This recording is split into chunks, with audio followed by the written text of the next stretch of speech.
നിന്നോടല്ലടാ പറഞ്ഞ മര്യാദയ്ക്ക് ഇരുന്ന് പഠിക്കാൻ. ഇപ്പോൾ ഫുട്ബോൾ കളിയൊന്നും കാണണ്ട.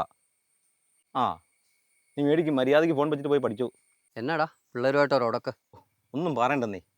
ഈ വേൾഡ് കപ്പ് തുടങ്ങിയപ്പോൾ തൊട്ട് അവന്മാരുണ്ട് ഒരു വഴക്കാ. നെറ്റ് ചാർജ് ചെയ്ത് കൊടുക്കാൻ, കളി കാണാനേ.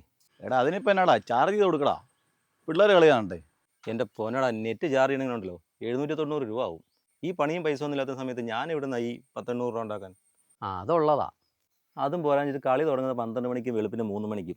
ഇതെല്ലാം കഴിഞ്ഞ് കിടന്നുറങ്ങിയിട്ട് രാവിലെ സ്കൂളിൽ പോകാൻ വിളിച്ചാലോ മാർക്ക് ദേഷ്യവും. എടാ നീ ഓർക്കുന്നുള്ളോ പണ്ടേ രാത്രി 12 മണിക്കൊക്കെ നമ്മൾ വേൾഡ് കപ്പ് കാണാമെന്ന് ഓർക്കുന്നു?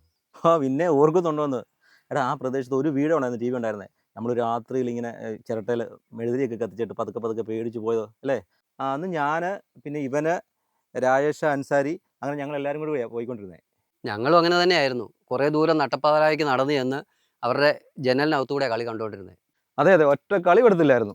പിറ്റേ ദിവസം ക്ലാസ്സിൽ നിന്ന് ഉറങ്ങുന്നതിന് ടീച്ചറിൻ്റെ അടി വേറെയും. ഏറ്റവും വലിയ കോമഡി ഓർക്കുന്നുണ്ടോ? നമ്മൾ രാത്രി 12 മണിക്കല്ലേ ജനലിൽ കൂടെ കളി കണ്ടുകൊണ്ടിരുന്നത്.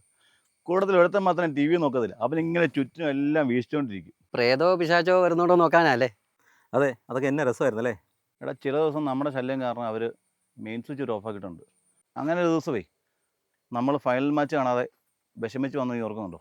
ആ ശരിയാ ശരിയാ, അന്നത്തെ ഫൈനൽ കാണാൻ പറ്റാത്തതുകൊണ്ട് നമുക്ക് എന്നാ സങ്കടമായിരുന്നു അല്ലേ? എടാ അന്ന് നീ അനുഭവിച്ച സങ്കടം തന്നെയല്ലേ നിന്റെ മക്കളിപ്പോൾ അനുഭവിച്ചുകൊണ്ടിരിക്കുന്നത്?